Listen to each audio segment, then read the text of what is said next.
Chavre, how are you? I hope everyone is gesund, stark, und freilach, begashmus und beruchnis. I hope everyone is healthy, strong, and happy physically and spiritually. Today is Erev Shabbos Kodesh Pashas Behar. Sunday, Mr. Hashem, is Lag Ba'omer. So what's the connection between Pashas Behar, Lag Ba'omer, and this week's Mishnah Pirkei Avos is Perek Dalet. Before we start, we'll start with tzedakah, as we've done the last couple of months. Gedelet tzedakah shemakarev segula. Mashiach should come now, and the war should end, and should be toiva nirav nigla for ganz Klal Yisrael, chol bnei bnei Yisrael, bechol mokim shehem. We'll say a prayer because Lag Ba'omer is one of the main things about Lag Ba'omer is it teaches us the awesomeness of the level of a tzaddik. And the chiddush is that in Nigla Torah, in Gemara, and in Maimon Razal, that it speaks about Reb Shimon bar Yochai, and the praises it gives about Reb Shimon bar Yochai, that are so unparalleled, and beyond anything we can even understand, tells us how great a tzaddik is. And from this, it tells us about all great tzaddikim. So we'll say a prayer, even though the Pashto Pshat, obviously, in tzaddik, sometimes tzaddik can mean just righteous.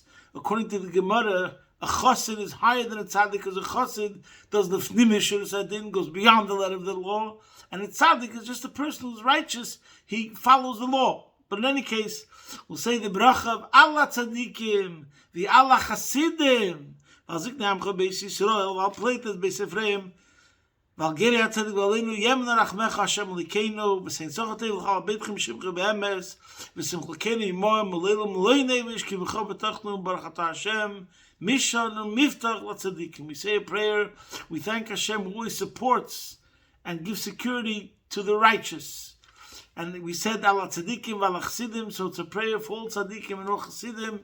V'amich Kulam Tzadikim. So Hashem, Am Yisrael, is on your side. We're the ones that are fighting the good fight, spreading the good word, spreading light to the world. So please, we should see that all those that follow in your ways have a life which is secure, solid, and flourishing. Okay, this week's parsha is Parshas Behar. You know, there's so much to talk about, Bechlal, every single week. And I always try to think, what would the Eibishter want me to speak about? And I think the subject, which is the most important subject always, is Avas Yisrael. And especially that Reb Shimon bar Yochai was a Talmud of Rebbe Akiva, and Rebbe Akiva said, V'ahavta l'reacha kamoicha, is Zek Klal Gadol b'Torah. And the whole weeks of Sfiras HaEmes is that we'll work on our character traits to improve, as we spoke last week. So therefore the focus, in any case, and especially these days, is on Avos Yisrael. So in Parshas Behar, we're going to see two examples of Avos Yisrael. And my point, because these shiurim, my objective is to show always the beauty and the profundity of Chassidus. And now Chassidus sheds light on the fundamentals of Yiddishkeit and puts it in a whole different level. So the principles to remember, the concept, and I've mentioned this many times before, is there's three levels. In general, your whole life will change when you think about these three levels. There's selfish, that's Sholosh Klipas Hatmeis. There's self, which is Klipas Noiga, and the selflessness, that's Kedusha. And the whole Chidush of Yiddishkeit is Kedusha, selflessness. And only a Yid could reach this true level of selflessness. And we'll see how it plays itself out in interpersonal relationships. So let's first start with the beginning, what says first in the Parsha, where there's in this week's Parsha, there's something called a Noah. And there's a Noah in relation to Mekach Memke, business, and there's a Noah is Dvarim. They now that I hurt somebody with words. So the Parsha first says about a Noah in business, and then later on it says about Inoas Dvorim. In Pasuk Yudalid of Kapitel Chafei, it says, Al Toinu Isha Sachiv.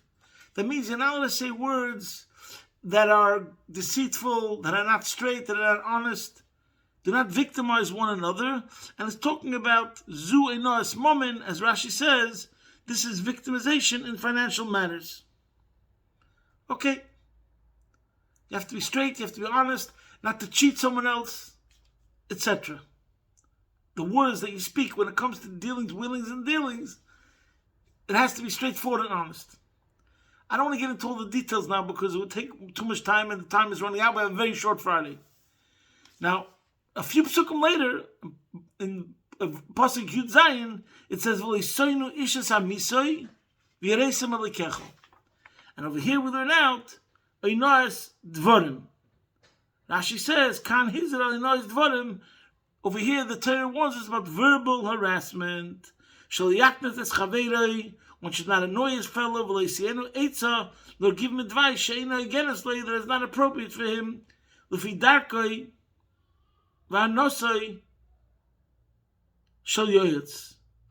In other words, sometimes something can be for benefit for you, and therefore you're not so honest with the other person. You're giving him advice that works out for you, necessarily, but not for the other person. And that's a noise dvara, but a noise dvara means also, let's say, a person who's about tshuva, and you tell him, I remember the days when you were a party animal, etc., etc. So when you hurt somebody with words, that's called a noise dvara. And over here, by the way, we have immediately the connection to the B'Shim B'Yechoi, because there's a Gemara in Bav Metzia, Daf Nun Ches Amud Beis, following the Mishnah actually says, what Rashi brought, and I mentioned before, the Mishnah says, Kishem Sheina B'Mekach U'Memker, just like there's something like hurting somebody, being deceitful, when it comes to business, through words, Kach Eina B'Dvarim, so too, there's hurting somebody with words. And the Gemara says, Omer Reb Yochanan Mishom Reb Shimon ben Yochai. Reb Yochanan said in the name of Reb Shimon ben Yochai, Godel Einoas Dvarim Einoas Momin. It's worse when you hurt somebody with words than when you cheated him through words or gave him bad advice in words. Bad advice in business. When it comes to Einoas Dvarim, it says, V'yereisim alikecha, be scared of Hashem. V'zeloi nemar boi, V'yereisim alikecha. But when it comes to Einoas Mekach Memke, it doesn't say you should fear the Eibishter. So Pashtum Pshat, and by the way, there's many times in the Torah where it says V'yereisim alikecha, and Rashi brings it down over here also later concerning Ribis, as we'll soon see. So the Gemara itself, in the words, when they quoted from Shimon ben Yochai, it's just the fact that Shimon ben Yochai said that by Einoas Dvarim it says, V'yereisim alikecha, you should fear the Eibishter. So the mere fact that it says those words, V'yereisim alikecha, shows that it's more severe. It's more harsh, it's more serious. Therefore we say, V'yereisim alikecha, be scared of Hashem. But obviously, because, I would think, let's say, on one hand, when it comes to business, actually stealing something or cheating, it's more black and white, and it's more clear that a person, when he would do that, would know that he's doing it. But even speaking for myself, and I've mentioned this already before, I'm a mashpia, I teach students, and there's a very fine line between trying to point out something that you see, which is, and this is my job, I'm an educator, and you meant to do it out of love, of course, but sometimes you have to point out a problem. So I always have to measure. Some students are more thick-skinned, some students are more thin-skinned, and you have to be so super sensitive. And I fail. Every once in a while, I might end up hurting somebody, and I always have to tell myself, be more careful. You still didn't learn your lesson. After so many years of being in this business, so to speak, in this field, I still make a mistake. and I'm not cautious enough. Hizoru b'divreichem. Be very careful in your words. And why? Because there's Einoas Dvarim. It's so easy to slip into Einoas Dvarim, even if you don't mean to be malicious, even if you didn't mean to be harmful. I feel like saying, you know me, you know my style, you know that I make jokes, you know that but you know what? Some people are super sensitive. Sometimes you have to, maybe it would be better in general to be super cautious with everybody. Today everyone's fragile. So we see that Reb Shimon bar Yochai said that Einoas Dvarim is worse, more severe, more strict, because it says V'yireisim Alikecha. And then right after that, the Gemara says, what's the reason for it? So it says V'Rebbe Eliezer Eimer Zeh Begufay, that when it comes to Einoas Dvarim, you harm the person in his body. The Zeh B'Money, and over here it's just his money. What's worse, when you hurt somebody personally, or when it's just money? And then it says, Shmuel ben Achmeni Yamar, Zeh nitn li shavin v'zeh lo nitn li shavin. This is something you can fix up and this not. I imagine if you cause somebody monetary damages, you could restore it. But when it comes to humiliating a person and hurting him necessarily, then in a way you can never restore that pain.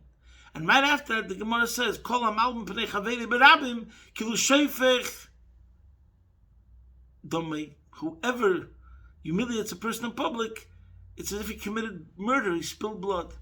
So, even though it's not necessarily these two things together, because sometimes there could be a noise dvarim and it was private, it wasn't malbim p'nei chaveri, but it's connected. Now, what's important and why this is so important, and again, I'm speaking from my own experience, and therefore I know you have to be careful about it. But the truth is, there is what to say. You know, there's the famous saying, sticks and stones may break my bones, but words will never hurt me. So, on the one hand, this generation, we have to say that because too many people are always, I'm so offended right now, I'm so offended. Don't be so offended, what's the big deal? Somebody said something to you. So I'm just being very careful that that's what you're meant to tell yourself. You should tell yourself to build up resilience, to build up some grit. Somebody's going to criticize you. Somebody might tell you something that might hurt. So what? Tell yourself, sticks and stones may break my bones, but words will never hurt me. Fine. But then there's the other side of the coin, and I'm going to use the quote in relation to myself, but this is how you should think when you're dealing with others. Sticks and stones may break my bones, but words may just kill me. Or sticks and stones may break my bone. Sticks and stones may harm me temporarily, but words will scar me for life. And hopefully, you're not saying in relation to yourself, but that's how you should feel when you're talking to somebody else. If you just give them a patch, sometimes you just give a person a light patch, it goes away. But if you told them some words, it sometimes can be like you stabbed them through the heart. It was painful. And so painful you can't even imagine. I don't know if you ever lived through these things. I have, so I can tell you. Some people that are in the more you're a mashpia, sometimes you're a target. People say things. I'm just saying, sometimes somebody could say something to you, and especially if it's in public, and it feels like, wow. I'm saying really, really deep pain, etc., etc. So therefore, this point is very important. Exactly like Reb Shimon bar Yochai said, that Einoas Dvarim is worse than Einoas Mammon. And that's what it means, that words can scar you. And that's the Gemara says, Malbim b'nei chaveri is like sheifch damim. Because taka, that's how careful you have to be when it comes to speaking to another person, and be super careful not to offend him. So that's concerning Einoas Dvarim. Now later on in the Parsha, it speaks about ribbis. In this week's Parsha, we have the lav that you're not allowed to take interest. Now, what's amazing about interest, the pasuk says you're not allowed to take sarbis, Also, v'yireisem me'elekecha, and it says, v'che'achicha imach. Now, why does ribbis, what is special about ribbis? And why, in a way, this mitzvah, in a way, is the epitome of Avos Yisrael? And the answer is, because it makes no sense. Think of it for a second. And it goes back to what I said in the beginning about Chassidus. But in general, Judaism, and this is so important that we have to tell this to ourselves again and again and again. When we speak about Jewish morals and ethics, and right now the entire world has gone insane, anti-Israel, Hashem Yirachim, anti-Semites, they don't begin to understand that the Jewish definition and the nature of Jewish generosity and selflessness doesn't exist in any other culture. Nothing comes even close. Because it doesn't make sense. And therefore the Eibishter, who commanded us, Kedeshim Tiyu, and he gave us mitzvahs that are on a whole different level. You can't even call it menschlichkeit, as we spoke before. What's ribbis? Ribbis means that if I have money, and you ask to borrow this money, I'm meant to give it to you, and I should not get no interest on that money.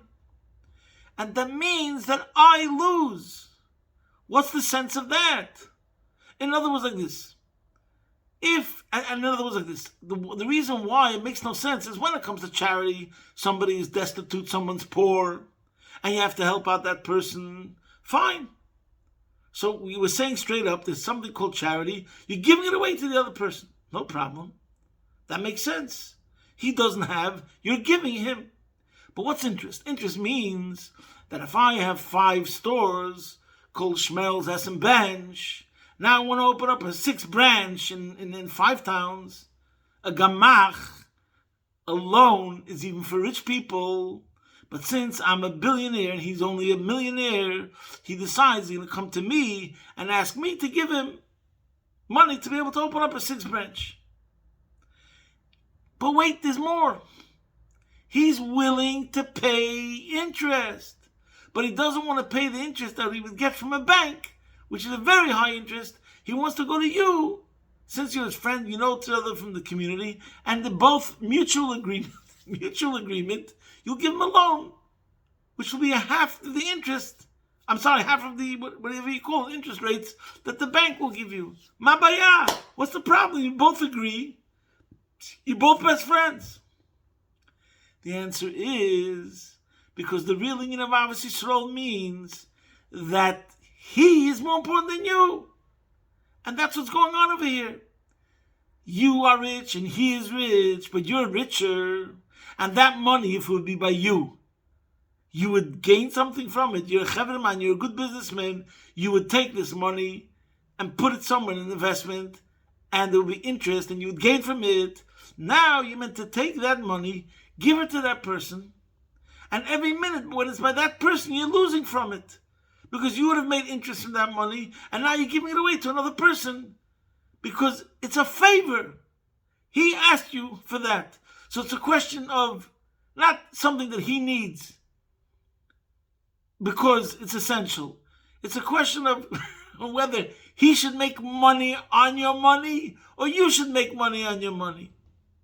And we say, no, he makes money on your money and not you.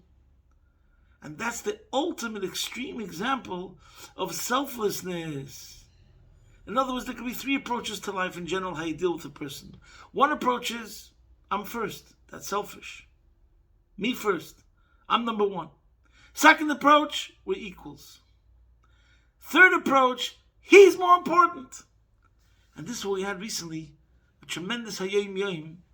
Yesterday's Hayom Yom, the Hayom Yom of Tes Vov Ir, which said in the days of Alter Rebbe, the Chassidim used to say, this piece of bread that I have is a daine vi mine. It's as much yours as it is mine. And they would say yours, daine vi mine. They said first it's as much yours as it is mine. So that means that the other person is more important. Selflessness. Wow. And over here we come to the Alter Rebbe in Tanya. As usual, the Alter Rebbe takes everything to the next level. he says something so astonishing, so amazing. Now it's not within the scope of today's shir to really get into it, but it's in Igeres HaKodesh 16, Tez Zayin. And he speaks about the idea of giving charity. And he speaks about the idea that we have to have mercy on the poor people. In that case, we're talking about people that are poor. But I want to bring out a point that he says over here, Loshen. And he says, if we're not going to have mercy on those people, who will? And it says, and they translate over here in the English Tanya, i.e., one should share with his brethren even that which is most essential for one's own life. These are words from this week's Parsha. Over here, when it comes to ribbis, and the way the meaning is over here, just like you have to live, and you need essentials, that means to teach us that even the essentials we have to share with someone else. And then he says like this, listen to this. He says 2 points. When do we say that you come first? If there's a certain measurement of water, that's only enough for one of you. And then he says, but in a case that person needs the bare necessities, that person needs what's basic, but you have then of course you have to give away from whatever's extra for that person. You come first only if it's a matter of life and death. For your life, that you don't have the basics. But then, because it's not a question of your life. But then he goes further and he says something unbelievable. That's only if you're following strictly the letter of the law.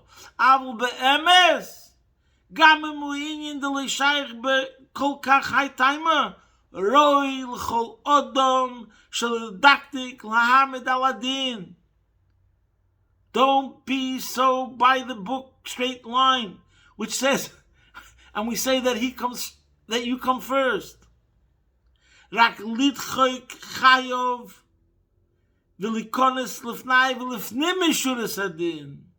Rather, you should impose austerity on his own life and go far beyond the demands of the letter of the law.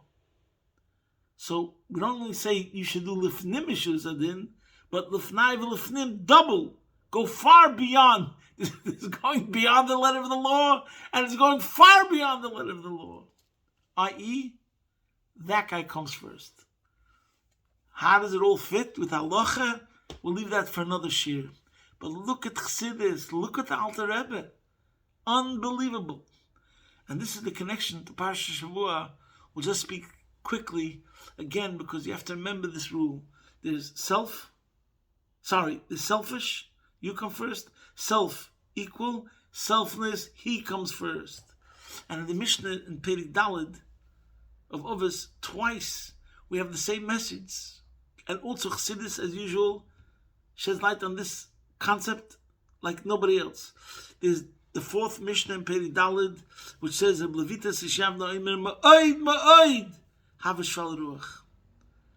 be very, very humble.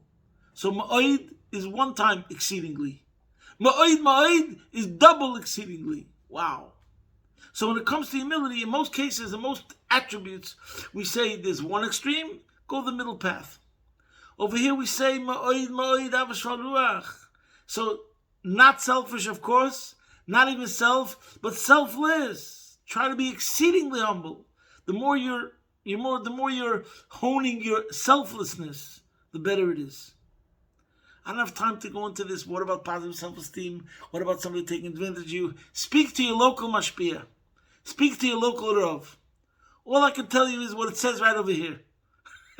If you have a question what it means, speak to your local spiritual guidance counselor. But this is what the Mishnah says over here, which means transcendence. Try to be exceeding the transcendence, which means go out of your own pettiness, your own small-mindedness, and reach transcendence, selflessness. And the same thing is Mishnah Yud, Reb Meir Omer, have memait basic vasek b'teira, v'avashval ruach v'nei kol adam. Be humble before every person. That means every person bar none. And over here, my friends, there's chapter 30 in Tanya, which I cannot tell you how many mashpiyim and the Rebbe used to talk much about Perek Lev and Tanya, chapter 32 of the Tanya, which is unbelievable and incomparable to everything else. But the truth is that chapter 30, I think, is not emphasized enough. On a personal level, I could tell you, for me personally, chapter 30, Perek Lamed and Tanya, hit its mark, and it's a life changer.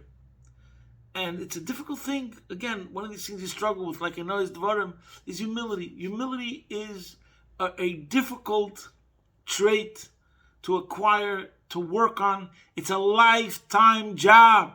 It's a lifetime work. And chapter Lamed, Perek 30 of Tanya, the Alter Rebbe takes you through the steps, 1, 2, 3. How the meditation, you can have to actually achieve this. Because it's very difficult to understand, and that's what he says right away in the beginning of the chapter. How can you reach that truthfully? And he says how, and he shows us how. And you have to drill this into your head. Step 1, which is you can never judge another person, because you're not in his situation. So therefore you have to be humbled. B'fnei kol odom, doesn't matter who he is, because his circumstances could have caused that person to do that.